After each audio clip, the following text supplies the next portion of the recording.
Olá, seja muito bem-vindo à aula 2 do módulo Saindo das Dívidas. Na última aula, nós falamos um pouco sobre o primeiro passo, que é o passo da conscientização. Ou seja, você precisa estar ciente e comprometido a fazer os sacrifícios necessários para poder sair dessa situação de dívidas e poder passar, assim, a viver uma vida equilibrada, uma vida de poupador. E o segundo passo da metodologia para sair das dívidas é o passo do diagnóstico. Ou seja, neste passo você precisa entender e saber exatamente qual a sua situação atual, certo? Então, este passo vai ser um passo bem prático. A gente preparou uma planilha para que você possa preencher e assim saber como está a sua situação atual de dívidas, tudo bem? No final da aula, a gente vai passar para a planilha para poder mostrar para você como funciona essa primeira parte, a parte do diagnóstico, tá bom? O primeiro passo, dentro desse passo do diagnóstico, então não confunda, a primeira coisa que você precisa fazer dentro do segundo passo, que é o passo de diagnóstico, é o levantamento das suas dívidas. Esta fase consiste em fazer um levantamento de todas as suas dívidas e trazer as informações necessárias para montar um plano de ação. Então, para que você monte um plano de ação e saiba exatamente o que fazer com todas essas dívidas que talvez você possua, você precisa primeiro levantar todas as informações necessárias. E quais são essas informações? Quais são as informações que você precisa levantar para assim poder montar um plano de ação e sair dessa situação? Quais são essas informações? A primeira informação, você precisa preencher o nome do credor, certo? Como eu falei, vamos ter uma planilha, eu vou mostrar na prática como você vai fazer isso. Por enquanto, eu vou falar aqui as informações, que é o nome do credor, o valor inicial da sua dívida, o valor atual, já corrigido os juros e tudo mais, a taxa de juros contratada, o SET, que eu vou explicar o que é, e o prazo, tá bom? Então vamos passo a passo aqui um por um para poder explicar. O nome do credor você vai colocar o nome de quem você está devendo, seja o Banco do Brasil, Itaú, ou um cartão de crédito, Itaú Card, ou qualquer coisa do tipo. Você coloca o nome de quem você está devendo, ou sua família, que seja, ou uma empresa de empréstimo consignado, você vai colocar lá o nome do credor. E é o segundo passo que você precisa preencher é o valor inicial. Por que o valor inicial ele é tão importante? Você precisa identificar qual foi o ponto de partida para causar essa sua dívida que você tem hoje. Então, muitas vezes, você vai ter uma dívida aí, porque já deixou correr muito tempo, você tem uma dívida aí, sei lá, de R$ 1.000, sendo que você precisa identificar o que causou essa dívida de R$ 1.000, qual foi o valor inicial. Ou seja, pode ter sido, sei lá, uma roupa que você comprou de R$ 80 e você deixou correr os juros no cartão, por exemplo, e essa dívida de R$ 80 virou R$ 1.000. E por que é tão importante você trazer o valor inicial?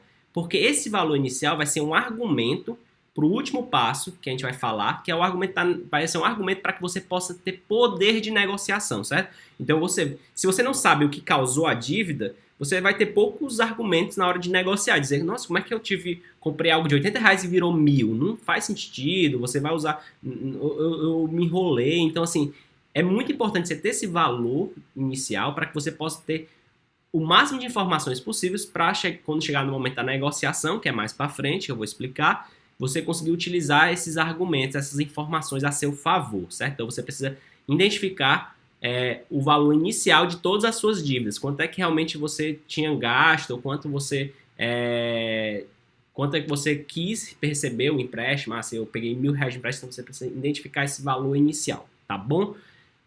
O valor atual é quanto está hoje, depois de todos os juros, correr, juros sobre juros, o valor atual de quanto estão te cobrando. Não se preocupe que não vai ser esse valor que você vai pagar, porque existe negociação e tudo mais. Mas nesse momento você não está preocupado em negociação, você está preocupado somente em levantar essas informações, certo? Nesse momento você não tem contato nenhum com nenhum credor, você está só levantando as informações. A taxa de juros, que é a taxa acordada que falaram para você, e aí tem o pulo do gato aqui, que é o SET. O que é o SET? É o custo efetivo total. Poucas pessoas se atentam para o SET. E, na verdade, quando você vai consumir qualquer produto financeiro, quando você vai pegar um empréstimo, financiamento, os juros do cartão, que seja, você tem que olhar para o SET. Porque o SET, ele inclui o quê? Ele inclui as taxas de juros mais demais taxas, certo? Então, quando você pega as taxas de juros e todas as outras taxas envolvidas naquele produto financeiro, naquele empréstimo, naquele crédito, você está falando do 7. Então, o 7, na verdade, ele é até mais importante do que a taxa de juros. Então, nas nossas planilhas, quando eu falar taxa de juros, provavelmente eu estou me referindo ao 7. Você tem que olhar para o 7, tá bom? Que é o custo efetivo total. Na prática, é os juros de verdade que estão te cobrando. Então, é muito comum, por exemplo, você pegar um empréstimo, então dizendo que vão te emprestar, vão te dar um crédito, te cobrando 2,5% ao mês, por exemplo. Mas quando você vai ler o contrato mesmo, tudo lá bonitinho, você vai ver lá escondido 7 de 3,6, entendeu? Muito mais de 1% a mais, entendeu? Ou seja, eles colocam outra taxa de garantia, taxa de seguro, um monte de coisas que você nem sabe o que é, e aí vira o 7. No financiamento imobiliário a mesma coisa, eles dizem, não, eu estou te fazendo financiamento imobiliário a X, mas na verdade é Y, que é maior do que X, que é realmente o 7, tá bom? Então, fique muito claro o 7, isso aqui serve para você também que vai tomar crédito também, sempre olhar o custo efetivo total, que é o 7. E o prazo você traz o levantamento de qual é o prazo que você tem para pagar aquela dívida, se você tem prazo, se não for um cheque especial ou um rotativo do cartão, que você tem que pagar o mais rápido possível, porque senão tem parcelas, entendeu? Então você vai levantar essas informações, que que isso está incluso no passo 2, que é o passo do diagnóstico financeiro. E aí, depois que você levantar as dívidas, você também vai classificar elas em 3 tipos. Elas podem ser classificadas em juros baixos. Então, quando a gente fala de juros baixos, são juros abaixo de 2,5% ao mês, tá bom? Juros médios são de 2,5% até 5%, certo? Então, se está neste intervalo de 2,5% a 5%, é considerado juros médio. E juros acima de 5% ao mês, eles são considerados juros altos. E é muito interessante você também aprender um pouco sobre como funciona o mercado financeiro. Por quê? Por que será, você já parou para pensar, por que será que a maioria dos produtos financeiros, empréstimos, financiamentos, sempre falam os juros mensais ou até no máximo anuais? Por que eles não falam juros no longo prazo? Por quê? Porque como a gente aprendeu nos juros compostos, juros são sempre juros sobre juros. Então, muitas vezes você olha, não, 5% ao mês. Não é tanto. Só que quando você olhar o ano, não dá um cálculo simples, 12 vezes 5, dá muito mais. Por quê? Porque é juros sobre juros. E até tem naquela primeira planilha no módulo, lá uma aba que você pode fazer essa conversão e entender mais claramente realmente essa questão de conversão, né? Quanto é que é o juros mensal, quanto é que ele representa no ano, tá bom? E quando você fala no decorrer de muitos e muitos anos, ele se multiplica por causa do poder dos juros compostos, que a gente já falou sobre isso, tá bom? E aí, depois que você fez esse levantamento das suas dívidas, você colocou lá todas as informações, você classificou elas em juros baixos, médios e altos, você vai tentar descobrir o seu poder de pagamento. Por que é importante descobrir o seu poder de pagamento? Você precisa descobrir quanto é que sobra, ou não é que sobra, quanto é que você consegue, dentro dos seus ganhos e dos seus gastos atuais, fazendo os devidos sacrifícios, quanto é que você pode se comprometer para pagar as dívidas. Por que é importante você fazer isso antes de ir para os próximos passos, que é a da negociação e tudo mais, e um plano de ação? Por que é importante você fazer isso antes? Porque como é que você vai negociar, pagar uma dívida se você não sabe quanto você pode pagar? Então você precisa identificar quanto você pode pagar por mês para começar a quitar suas dívidas, tá bom? E como é que você faz isso?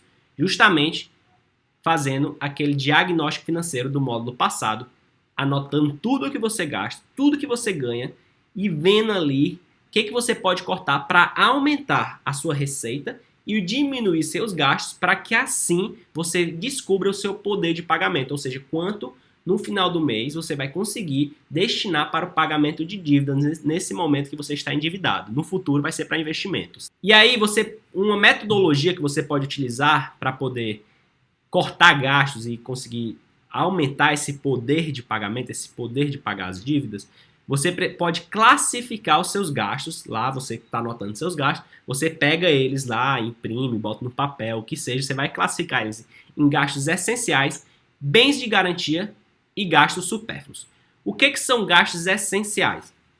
Gastos essenciais são aquilo que você gasta com comida, com o que você considera essencial. Isso é muito relativo também, certo? Mas dentro do grupo de gastos essenciais, dá para você talvez cortar gastos. Como assim? Você pode pegar um plano que é mais caro de celular, diminuir para um plano mais barato, não necessariamente cortar, mas diminuir o custo disso. Você pode economizar na energia, você pode economizar na água, você pode deixar de fazer alguns lazeres que você considera essenciais por esse determinado período de tempo de sacrifício para poder aumentar seu poder de pagamento. Então, tudo que é essencial, você tem que ver realmente se não dá para diminuir ou até cortar, tá bom? Então, assim, como eu tô falando, esse momento da sua vida é um momento em que você tem que estar disposto a fazer sacrifício. Então, muitas vezes, aquilo que é essencial para você, nesse momento da sua vida, tem que deixar de ser essencial para que você possa passar por essa fase. E aí depois volta a ser essencial, você encaixa no seu orçamento sem problema. O que seria o bens de garantia? Bens de garantia seriam justamente carros e o seu apartamento, caso você tenha financiado. Então, tudo que são bens de valor, certo? Carros, bens que sejam caros, eletrônicos, você tem que olhar para eles e pensar o que eu posso fazer para que isso me gere dinheiro. Como assim? Bens de garantia ele serve para que você possa conseguir crédito mais barato, que eu vou falar mais na frente, ou tomar uma decisão acertada para poder sair da situação de dívidas. Como assim? Então, se você tem um bem, como um carro, que vale X, e você consegue fazer um sacrifício de vender ele para poder comprar um carro que vale a metade desse valor, para poder usar o valor restante para pagar as dívidas, pode ser uma boa estratégia para aumentar esse poder de pagamento. Então, esse poder de pagamento ele pode ser tanto mensal, olhando ali seus ganhos e seus gastos e vendo quanto você consegue pagar por mês, como também utilizando maneiras de pegar bens que você tem, bens de garantia, ou bens que valem um bom dinheiro, para poder acelerar essa saída das dívidas. Lembrando sempre a importância de estar disposto a fazer sacrifícios. Então, aquele bem que você gosta muito, mas que talvez você pode substituir por algo mais barato, é muito importante você tomar essa decisão agora. Ou talvez até, se você mora de um aluguel num bairro mais caro, ir para um bairro mais barato, pagar menos aluguel, para poder aumentar seu poder de pagamento, diminuir o seu padrão de vida, para poder focar realmente, fazer esse sacrifício nesse momento, para poder pagar suas dívidas o mais rápido possível e aí sim voltar a ter uma vida mais equilibrada, onde você vai fazer tudo bem mais planejado, tá bom? E também, quando fala de gastos supérfluos, certo? Quando fala desse tipo de gasto, esse tipo de gasto no momento da sua vida de endividado, você precisa estar disposto a cortar total, certo? Nesse momento de dívida, você tem que ter consciência que não existe margem para gasto supérfluos. Se você começou esse plano, passou 1 mês, 2 meses e conseguiu ir muito bem, você pode até fazer pequenas comemorações. Preferencialmente tentando gastar o mínimo de dinheiro possível. Mas se você se planejou, colocou dentro do orçamento e você já avançou bastante no seu plano de sair das dívidas, aí talvez seja permitido fazer um outro gasto supérfluo. O que eu vejo é que muitas pessoas dizem, eu quero sair das dívidas na primeira semana, já, estou fazendo muito sacrifício, já estouro o orçamento novamente, tá bom? Então não existe isso, você tem que estar disposto a cortar totalmente gastos supérfluos nesse momento de sacrifício da sua vida para poder sair das dívidas, eles precisam ser totalmente eliminados, para poder aumentar o seu potencial de pagamento. E aí eu vou dar aqui algumas dicas de como economizar, lembrando que nesta aula vai ser dicas rápidas, porque nós vamos ter mais na frente no curso um módulo só falando de dicas de economizar, hackers, sites que você pode utilizar para otimizar os seus gastos e gastar cada vez menos e conseguir mais economia nos gastos que você faz e até evitar gastos que você venha a ter, tá bom? Então a gente vai ter um módulo completo sobre isso. Então, nesse slide, nessa aula, a gente vai falar um pouco só de algumas ideias já para que você possa começar a aplicar de forma prática. Então, você pode trocar lazer pago por lazer gratuito. Então, aquele cinema que você sempre vai, com aquela pipoca, um monte de coisa, você pode trocar para um parque gratuito na sua cidade. Então, você tem que estar disposto a usar mais a criatividade para continuar tendo lazer sem precisar gastar dinheiro. Então, você também pode cozinhar em casa. E aí, quando eu falo cozinhar em casa, dá para economizar? Dá, mas também comprando coisas simples. Comprando realmente grãos, arroz, feijão, não comprando besteiras que também são caros, né, no supermercado. Talvez substituindo uma carne de primeira por uma carne de segunda ou de terceira. Ou talvez até comendo frango por um tempo. Pode parecer assim que é muito sacrifício, mas tem que lembrar daquilo que eu falei na aula 1. Quão rápido você vai sair das dívidas é proporcional, diretamente proporcional ao quanto de sacrifício e esforço você está disposto a fazer, tá bom? Então você pode cozinhar em casa, itens mais baratos, diminuir seus custos com alimentação, certo? Sair menos ou até não sair nesse momento da sua vida. Outra dica, economizar na energia e água, certo? Tentar realmente ser mais racional em casa, usar menos a TV, usar menos esses eletrodomésticos que gastam muito, ar-condicionado. Então, passar por um tempo onde você realmente vai estar focado em economizar tanto na luz como na água, tá bom? Você pode cortar e ou negociar serviços. Como eu falei, se for serviços essenciais, até para o seu trabalho, tente negociar, tente ligar, tente começar a diminuir esses custos.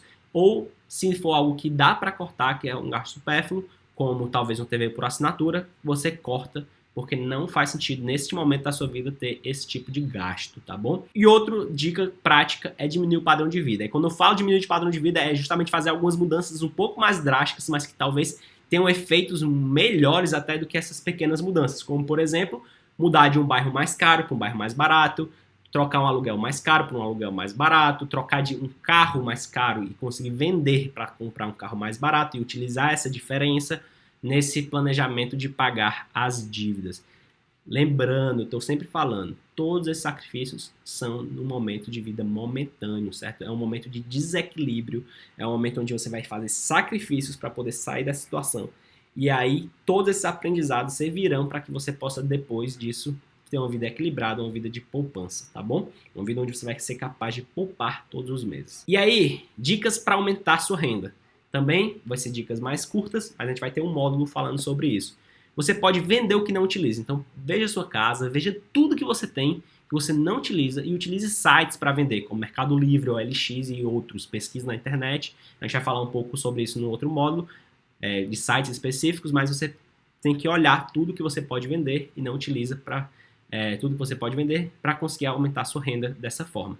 Preste um serviço em algo que você seja bom. Então, pense no que você seja bom e comece a oferecer esse serviço para seus amigos e familiares. Então, e conhecidos. Vamos supor que você seja bom com rede social, seja bom com alguma coisa de internet, a formatar um computador. Então, comece a oferecer esses pequenos serviços para tirar renda extra.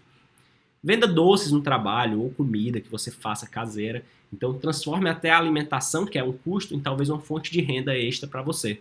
Traduzir como freelancer, se você tem habilidade com línguas, você pode traduzir.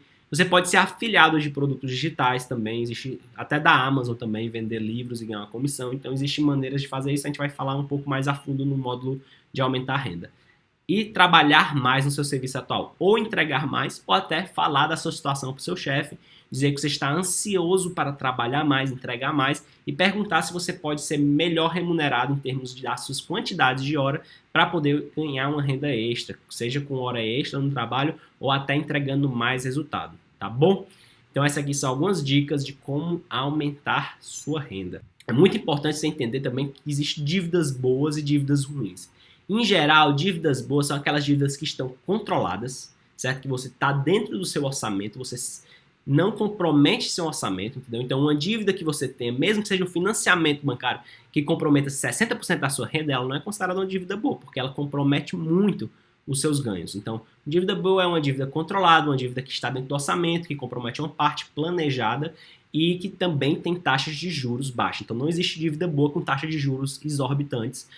Tem que ter uma taxa de juros baixa. Então, são dívidas controladas, que está dentro do seu orçamento e que tem taxa de juros baixas. O que são dívidas ruins? Existem vários níveis de classificação de dívidas boas e dívidas ruins. Então, existem as ruins, existem as péssimas, existem as que são horríveis, como cheque especial e cartão de crédito. São as piores de todas, que normalmente são as que têm as taxas de juros mais altas e vira essa bola de neve, tá bom? Então, se você pega um empréstimo pessoal, ela pode ser considerada uma dívida boa ou uma dívida ruim? Depende, você tem que classificar ela. A taxa de juros é baixa, é um consignado, ela foi feita para quê? Para talvez comprar um ativo para te gerar renda, então é bem relativo, você precisa conseguir classificar de forma que você consiga entender se aquela dívida ela realmente está sendo uma coisa muito ruim para a sua vida ou ela foi usada para poder adquirir um bem que fez você crescer, talvez, entendeu? Então, assim, um carro financiado com a taxa baixa ou até taxa zero para que você possa gerar renda com aquele carro, pode ser considerado uma dívida boa, tá bom? Então, você precisa entender e classificar muito bem suas dívidas. E aí, para a gente terminar essa parte teórica desta aula e ir para a parte prática aqui na nossa planilha, Queria terminar com algo que eu já ensinei no módulo passado, que o mais importante é quanto você gasta e não quanto você ganha, entendeu? Então, se você entrou numa situação de endividamento, provavelmente foi porque você teve uma vida desequilibrada dos seus gastos, e não foi culpa de quanto você ganha, mas sim porque você gastou de forma desequilibrada, de forma não planejada, e você veio a parar nessa situação que você pode estar se encontrando no momento, que também é momentânea, e ao aplicar tudo que nós estamos falando aqui, você com certeza vai sair, tá bom? Então, para terminar esta aula, vamos para a planilha, para a parte prática e mostrar para você a planilha que nós preparamos para você aplicar os métodos que estão sendo ensinados neste módulo, tá bom? Então vamos lá. Então, pessoal, vocês estão vendo a planilha que a gente preparou. Esta planilha, ela foi feita para que você possa aplicar todos os passos da metodologia que está sendo ensinado nesse módulo. Então, ela tem 3 abas aqui, certo? Vamos falar nesta aula só da primeira aba, que é a base das dívidas, ou seja, esse levantamento. Então aqui no tipo, você vai colocar aqui o tipo, se é um empréstimo consignado, se é um empréstimo, um cartão de crédito, é um campo aberto, então você pode colocar aqui, editar, ó, crédito. Então você vai colocar aqui o tipo, você vai colocar o nome do credor, a Caixa, o Banco do Brasil, aqui ó, o avô, se for a família, é o tipo de empréstimo para a família, né, uma dívida boa aí, com baixa taxa de juros, às vezes até sem juros, né. E aí você vai colocar justamente o valor inicial, certo? Que é o que a gente falou, que é muito importante para você ter essas informações para poder até negociar, certo? E aí você vai colocar o valor atual, né? Depois da correção de juros, você vai entrar em contato lá com os seus credores e vai ver, olha, quanto é que está a minha dívida atual, certo? E você vai preencher aqui qual é o valor da dívida que se encontra, aquele valor que estão lhe cobrando. E você vai colocar a taxa de juros, que é o 7, como eu falei, que o mais importante é o custo efetivo total. Então você está colocando aqui, ó, 1,8, 3, 12, 0,5%, tá bom? Isso aqui tudo é um mês. Então você vê aqui que é legal que nessa planilha ela já classifica para você de acordo com dívidas de juros baixo, médio e alto. Então se eu colocar aqui, ó, 4%, 5,4%, ela botou amarelinha aqui, tá bom?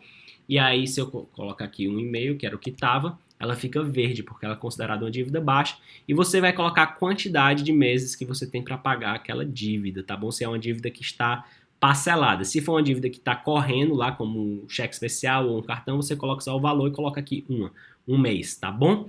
E aí aqui vai trazer a somatória do valor inicial, quanto é que você inicialmente utilizou de crédito, né, ou numa compra no cartão de crédito ou no empréstimo que você pediu, e o valor atual da sua dívida, tá bom? Então aqui traz nessas duas colunas a somatória. Então você pode incluir aqui até 10 dívidas, certo? Para que você possa gerenciar.